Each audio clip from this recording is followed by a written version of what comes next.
Hi va haver un temps antany, vaig tenir un cirer al meu costat. Un cop va obrir la boca, ell em va atraure, amb les seves rialles i la seva desenvoltura.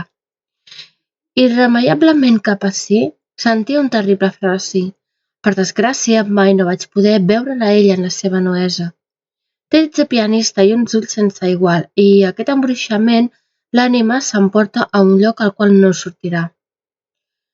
Ell era radiant, el seu cabell, el seu mirar, uns llavis turgents i la seva careta, que vull besar.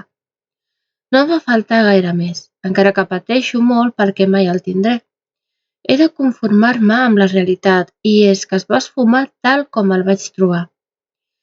Mai no podria saber el que esdevindria, ni si en realitat volia quedar-se o escapar sense un per què. És fill de la terra i el vent, de la boira i el turment. Sense saber-ho, ell es va convertir en el meu únic aliment.